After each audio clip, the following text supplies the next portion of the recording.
Okay. Whoa. Okay. Uh, Hello. Thank you so much for doing this. Thank you so much for agreeing. First off, why don't you introduce yourself to the folks at home and give us a little synopsis as to what type of art you create to the best of your ability. Hello, kids. This is William Basinski, and I make music for All y'all. right. So let's sort of like trail back a little bit.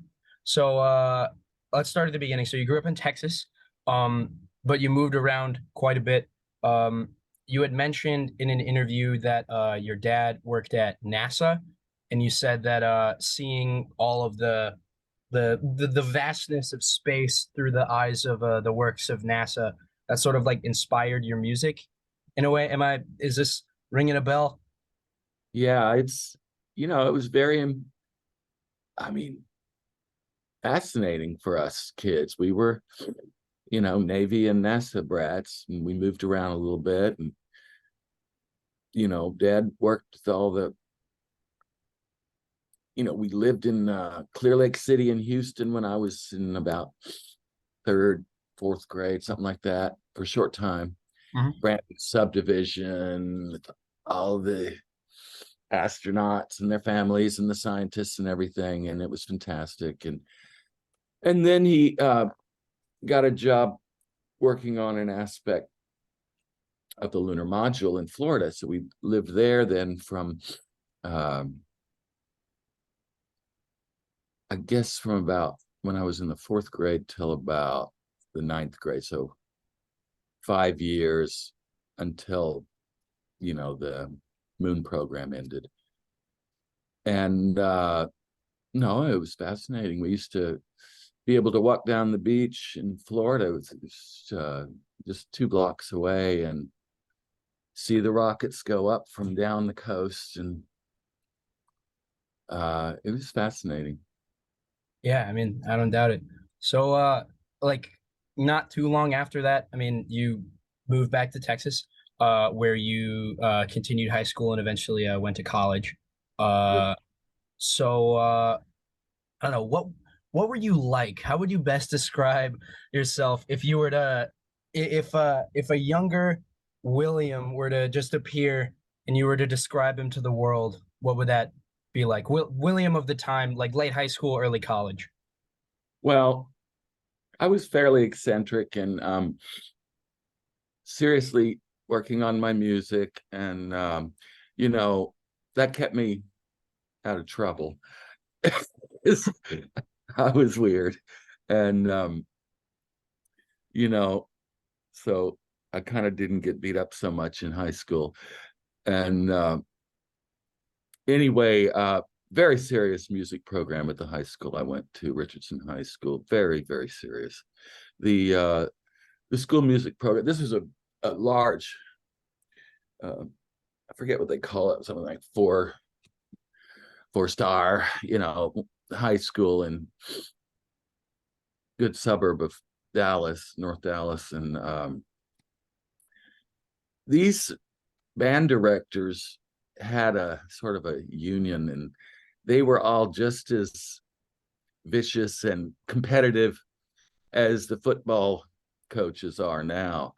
And they were all, there were always competitions, and we would travel to do, you know, competitions and shows, both in the marching band, which had 300 people in it, and in the symphonic band. And then my senior year, I was in the jazz band as well. So we would go and win and do all this kind of stuff. And then, but, my teachers wanted me to be like first chair clarinet at, the New York Philharmonic or something like that. And I wanted to, I started playing saxophone, much to the chagrin of my symphonic band director. And, I wanted to be David Bowie. So there was a slight shift in what was expected and what was going to happen. So anyway, when I went to North Texas State University, which it was called then, now it's called the University of North Texas, in Denton. This was a really big music school with a special kind of focus on big band music.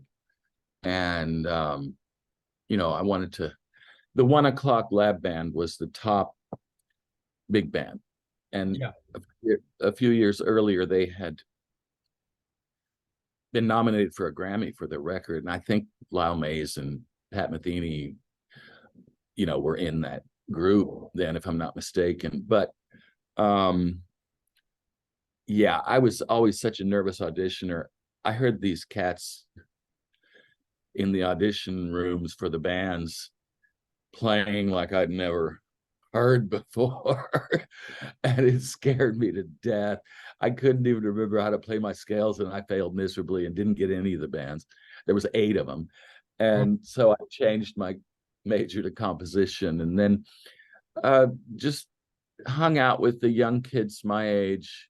And we would go to these, they had tons of practice rooms, and we would go and just play and go through the real book and play charts and I learned how to kind of develop my own style, and started working on,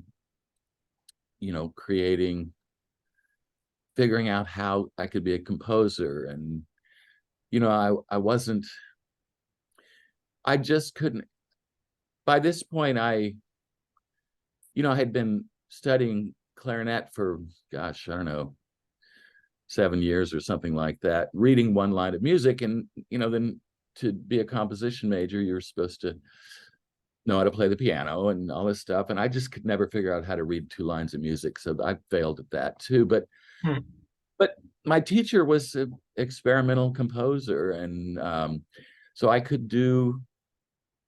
started doing, turning in like experimental scores and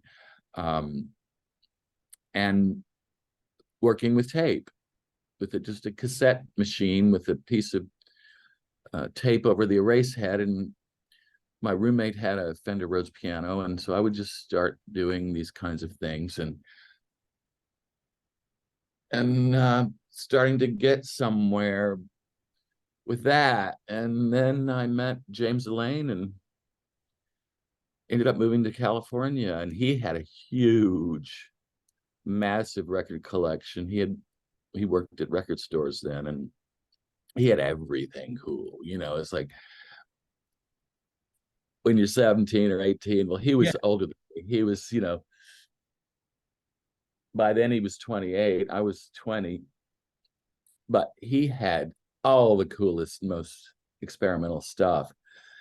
And I got to listen to all of it and realize, oh, there's so much I could do. And, and picked up some old reel-to-reel decks and bunch of used tape at a junk store for $10 or something, and started making loops and figuring out how to make feedback loops, and just experimenting around, and started getting results, and just kept doing it, even though I really didn't know what I was doing. I liked it. And my roommates were painters, and so they would paint, and I was painting with sound, so it was like just getting started, and then you keep going. Yeah.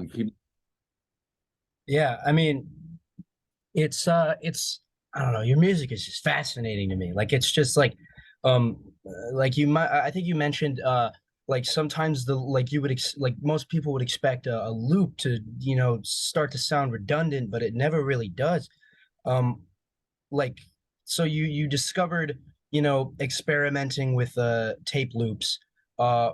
Was it always like the perfect loops that you hear in your music today, or was it kind of messy, or did you figure out how to do like the perfect loops pretty quickly, or did you just sort of like stumble upon it? It was magic, Ryan, but there's tons of shit that's terrible.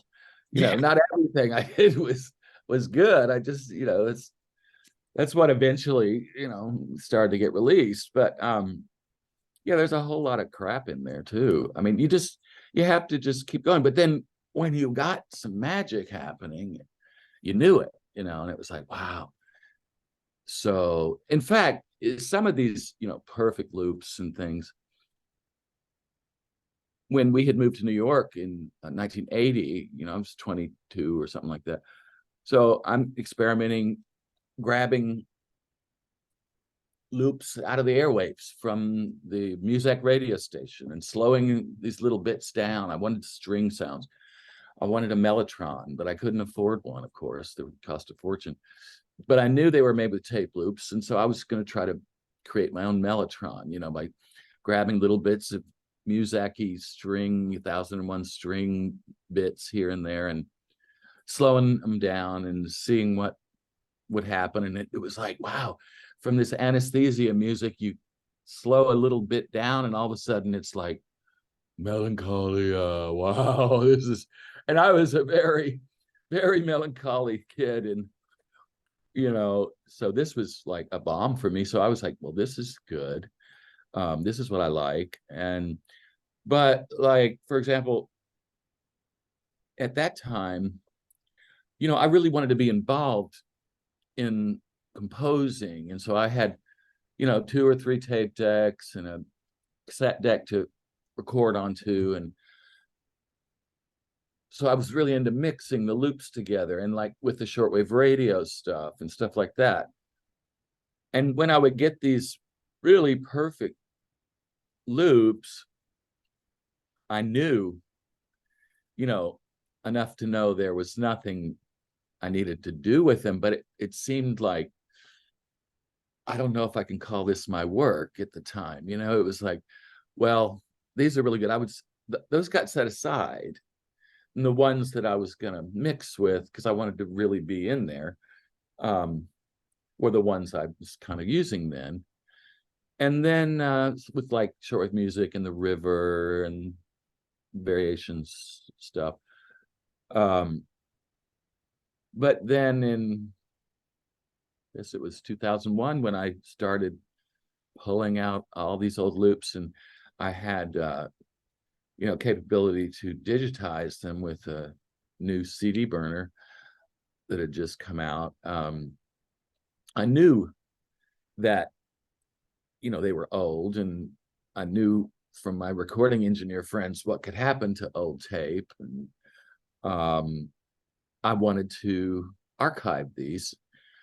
So, for example, I had some of these things lined up in the summer of 2001 and decided, okay, get in there. You haven't got any work.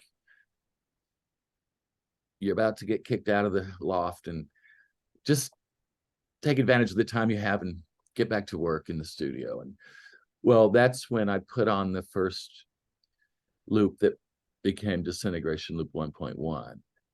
And this is one that I didn't even remember. These loops I didn't even remember, because they were ones that were like, oh, they're perfect. I don't know what to do with these, but I know they're perfect. So they got left on the side, and I worked with the other stuff I wanted to mix with. Anyway, at this time, it was like, God, I need this now. This is unbelievable. So I started, put it on the machine and put on a sort of randomly arpeggiating French horn sounding thing on my trusty old, very rare Voyetra synthesizer, and was like, yeah, this is going to be good. Started recording. Well, then that's when the dropouts started to happen. And so very soon after the second one, when I was trying to compose and mix in counter melodies, I realized this isn't about you. This isn't about counter melodies. This is about what's happening here. Make sure your levels are good. Stay out of the way and just see what happens. And then in a 2-day session, I had this massive 5-hour Disintegration Loops thing. And I was just like, oh my God, what am I going to do with this? Just called on my friends and get over here. You won't believe what happened. Yeah. I mean, So that sort of answered a question of mine. I mean, you sort of like cycled right into what I was going to bring up next. I mean, I'm sure it's been like, I was doing my research and it's just like disintegration loop, disintegration loop, disintegration loop. Like, I'm sure you get asked that all the time, and I'm sure you're Of course, you know. used to it. But you sort of answered my question of like when the disintegration loops were actually occurring. Like, I had always thought like I'd always because I had watched some of your archived live performances, and I'll see you like twiddling some knobs or adjusting the volume, but like while you were recording that, or more, I guess your music in general. um I mean, I guess with the disintegration loops, I was always curious as to whether you would like adjust it as it was playing, or just kind of like sit back and like just let it happen, because other than like the gaps that were starting to fill up, it really doesn't change that much. So it just seems like you just let it happen, which is just like really that That's what, you know, magic. and I had the sense to be like, now you stay out of the way. This isn't Hmm. about you. Just make sure your levels are good because this is only going to happen one time, Yes. baby. Yeah, yeah.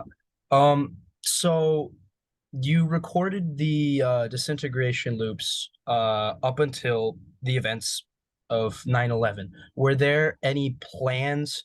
Did you have any plans for the disintegration loops before 9/11 occurred? Like while you were recording the loops, did you have any plans? Like, were you gonna do an official release? Were you gonna tour? Were you gonna do anything like that? Were there any plans? Oh, I mean, there was no options for releasing. There were no options for touring Hmm. back then. Right. You know, then I was just doing what I was called to do. Hmm. Attention. And then, like I said, I just called on my friends. Now, this happened at the end of July. There's a lot of misinformation out there. I didn't Right. finish it on 9/11, Yeah. but we were listening to it throughout August and tripping out about it and thinking about it and calling Anoni and calling my friend Howard Schwarzberg and calling Steve Roden, and everybody just flipped, you know. And so um actually at that time I had released Water Music. Yeah. And so I had some distribution. So there were options. I knew, you know, I was going to have to put some more money on my credit card and make a 2062 release, just myself. And I sent it, you know, Anoni turned me on to hook me up with David Too Bad, and sent it over to London, and everybody over there went nuts. And um, I worked on the album cover and the packaging and the notes for Yeah. some time. And then,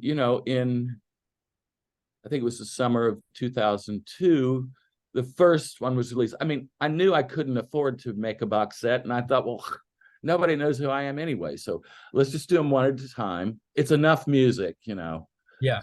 enough in there. And so that's what I did. And then that really took off in a Yeah. big way. Yeah. So you mentioned that you released Water Music before that. Um And also shortwave music, Karsten Nikolai had released on Raster No Tone yeah.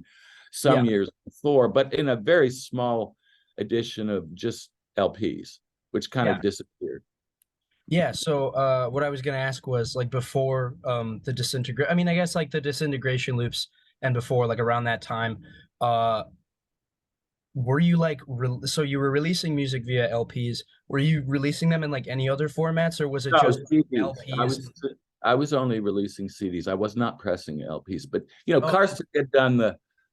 Karsten made an LP of um, shortwave music in like '98 or something like that.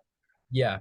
So like, But no, I was not doing LPs. I didn't oh, gotcha. have any concept of how to do that. But CDs were the thing then, so. And also the music is long, so the pieces are long. So you could get 70 minutes on a CDs, where in an LP, for best fidelity, you can't go over 20 minutes per side. Mhm. So then, it has to be broken up. So CDs were, now if we had the band width and everything that everybody has now on the internet, I might have just released everything digitally and not have to spend all the money on products. But we had dial-up modems, and you couldn't do that back then. Yeah. So like also around that time, in regards to like other than like CDs, were you really only just like, were you ever doing shows, or were you just showing the music to your friends? Well, at that time, we had some, let's see, we had done these shows at Arcadia for years, but by then it was too much, and we had stopped doing that. But I did eventually start to get invited to do a few shows around New York, but not so much. And but then around, I guess, 2003, 2004, I started getting invited to perform a few places. So, of course, you say yes. So I started doing that, and then it just built. So and also, when Disintegration Loops came out, and the distributors were like, yeah, we need more. You got to keep them coming. What else you got? So the next year I was like, okay, I'm going to release Disintegration Loop 2, and I'm going to release Melancholia and Water Music 2. So I did 3 releases in, I guess, 2003. And then 2004, I did the last 2 Disintegration Loops, I guess. And so, and then Pitchfork went nuts about it. And then the orders started flying into my email, because with my website, the way it was back then, you had to email me for mail order and stuff, which people did. And I was going to the post office twice a day, and also shipping big boxes of CDs to the distributors. And it got me out of $30,000 worth of debt in a few years. So that was amazing. And then I just tried to keep doing 1 or 2, maybe a new one and an archival release for the next several years. So, and then I started touring like crazy, and now it's just like, well, I'm exhausted. yeah. So like with touring and live performances, what would you I tried to catch your show that you had in Chicago a couple weeks ago, but I wasn't able. You should have been there. It was so good. Yeah, I I was just like, I was binging just like as many videos as I could find of your performances. Like, I mean, I know how I would describe it, but how would, if you were in the audience of the show, of any given show, how do you think you would best describe the experience? Well, in a way, my shows are like masses, and my audiences are fantastic, the most smartest, most beautiful, darlingest people in the whole world. And they come, they know what to expect. They love me. I come out and I'll, be kind of silly and talk for a minute and let everybody know I'm a human being and everything. And then we hit and go. And the new show is really wild. It's my most metal show ever. It's the End of the World show, and it's the Last Symphony, and it's sick. We've got a few more shows in America this year, and then I don't think I'm going to do this one anymore because it's too exhausting. I'm talking to some people about transcribing it, but that's going to be quite a job. But anyway, so you're in Chicago? I'm from Chicago, but I'm currently in Milwaukee at school. Oh, you're in Milwaukee. Oh, right. Yeah. So, well, yeah, the Thalia show was fabulous. That's such a gorgeous venue. I've been there so many. Oh, it was wonderful. The people are fantastic. The technicians, everybody was fabulous. The green room and the dressing room are super classy. One of the nicest ones I've ever been in. We had so much fun, and Claire Rousey was there, and she's a doll. And you're just bumming me out now. Oh my God, it was fabulous. And some of girlfriends from Chicago, Kay, Myra, and Mona Morrow were there, and they, weed's legal there now, and Mona works for a weed company, and she brought us all these little gift bags. I'm like, can we take this on the plane? He's like, put it in your check bag. And I'm like, okay. If some dog comes sniffing around, they can have it. I don't care. But no, we were well taken care of. And the audience was just so amazing. And, Ryan, there's one of my things is this long fades. And at the end of the main part of this set, I do this really long fade. And it just has to, your ear has to get used to it getting softer and softer and softer and softer and softer until you don't really hear it end. And then it's silence. And sometimes, like at festivals and things, when there's lots of other shit going on, sometimes people, when it starts to fade, and it's like, no, that's not it. We're not done yet. But this audience didn't make a peep until I was, like 2 minutes. I was just sitting there, and then they waited till I put my head down, and then they went nuts. So I told them, you guys are amazing. Thank you. That's my trademark. You listen. I love it. So very, very special show. And the lighting guy was amazing. We don't travel with our own lighting person. We have to, we send a lighting plot and writer and some samples of some good shows. And we have to rely on them in a 1 hour sound check while we're checking the sound to be able to program their shit. But this guy was great, and he did a beautiful job. So we were thrilled with it. It was just one of the best shows of this long 2-year tour, really. Yeah, I mean, when you were like describing how it just like gets quieter and quieter until it seems like there's no end, like I was like imagining that, and I can imagine like as the sound fades out, it's almost as if like all the air gets sucked out of the room, and it's just nothing, and it's just, but a good nothing, a very good nothing. It's just as that makes my head spin. It I'm was wonderful.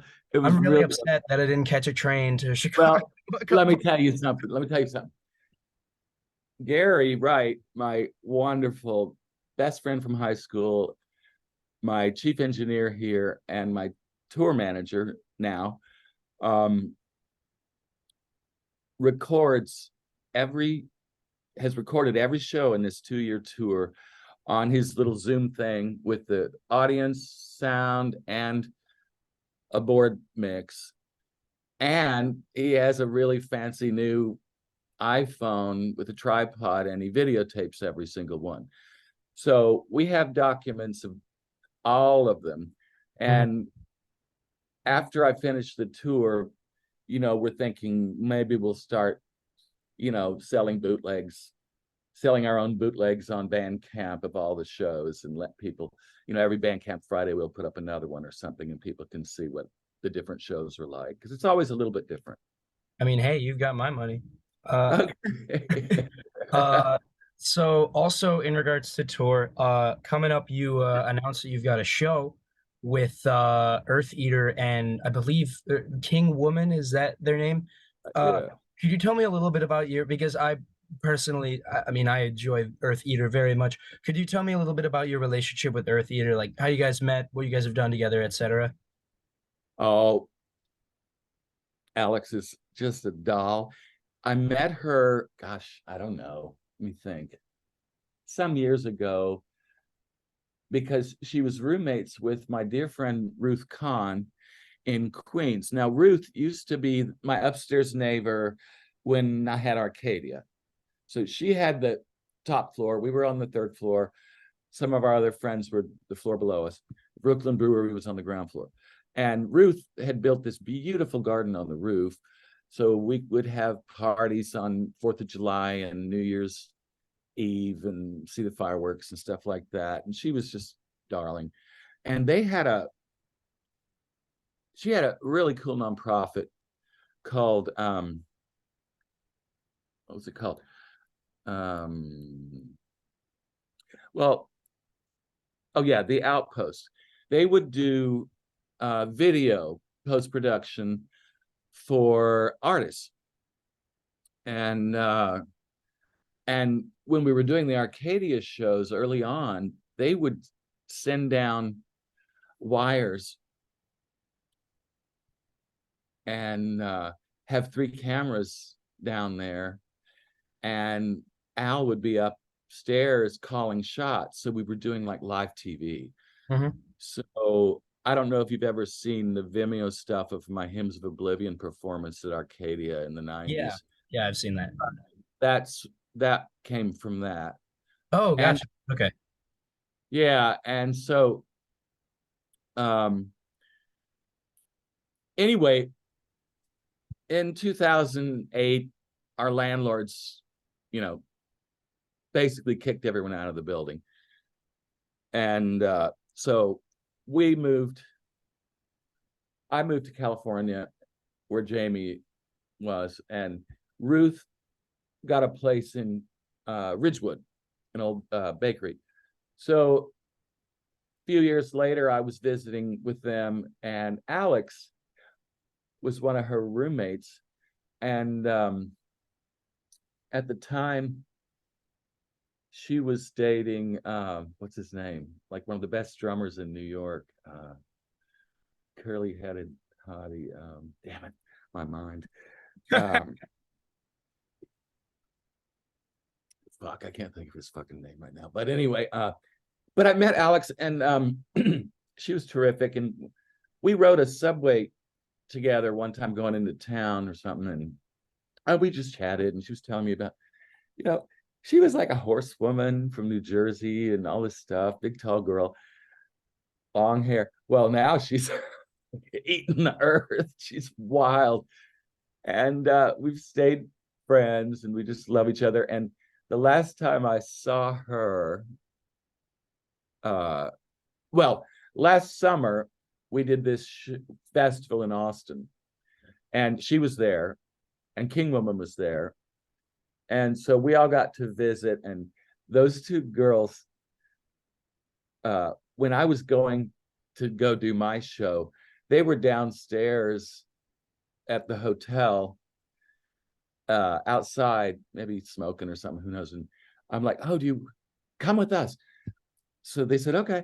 So they got in the van with us and went over there. Gary opens the door, and I come out with these 2 crazy bitches, and the big old bouncer's like, stand back, everybody. Stand back.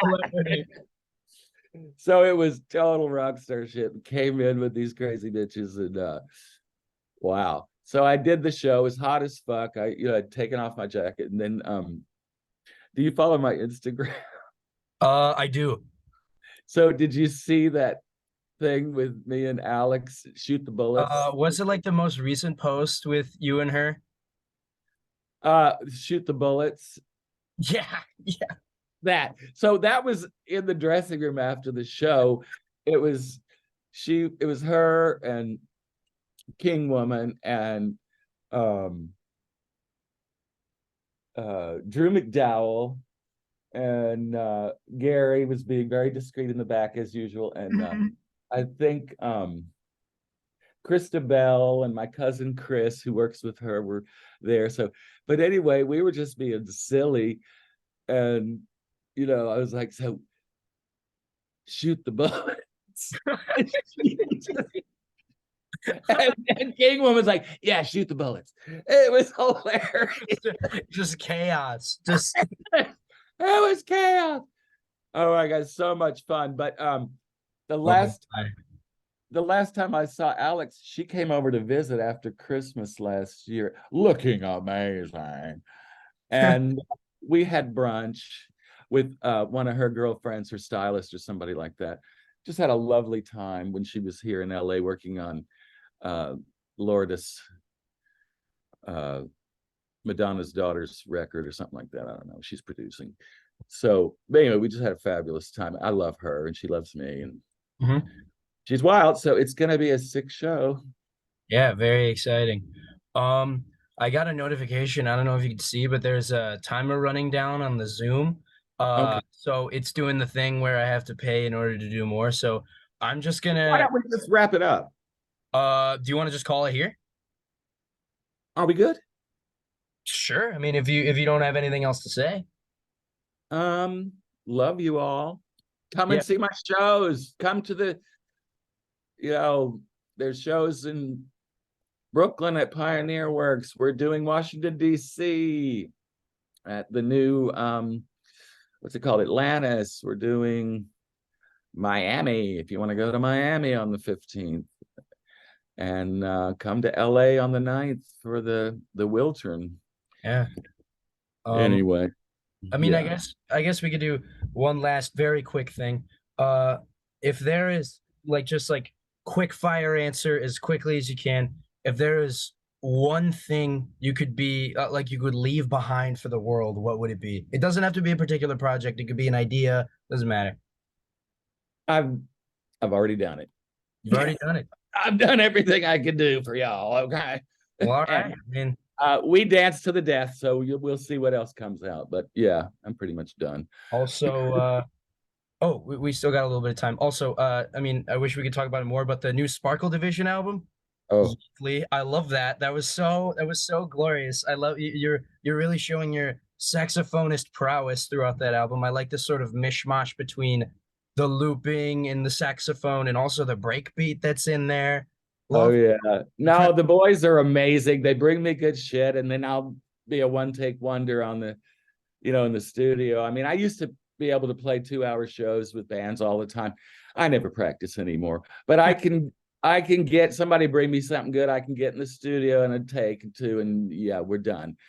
Yeah. And so that's what we do. It's not a touring band, unfortunately, but yeah, the record's sick. We love it, and we got a lot more coming out too. We got 2 records in the can that we're working on for more later if you want more. But buy that record, damn it! I need some people to buy that damn record. You need to make money somehow. Well, they printed all these records. Buy them, please. Streaming ain't doing nothing for nobody except the fucking geeks. Okay. Yeah. Well, thank you so much for doing the interview. Thank you so much for chatting with me. This was very surreal. I was like, oh my God, I was freaking about this all day. But oh, yeah, you're so sweet. I really appreciate the time. I'll be in touch. I'm probably gonna release this in a podcast form and then do like a write-up of like a summary. But if you're ever back in Chicago or back in Milwaukee and you want a free coffee or a drink or anything like that, I mean, you know how to reach me. You have my email. I wish you all the best on the rest of your tour, and I'm excited for what you have in store for the rest of however long. Thank you so much, Ryan. It was lovely chatting with you. Wish you all the best. God bless you and yours. Bye-bye. Take care. Thank you.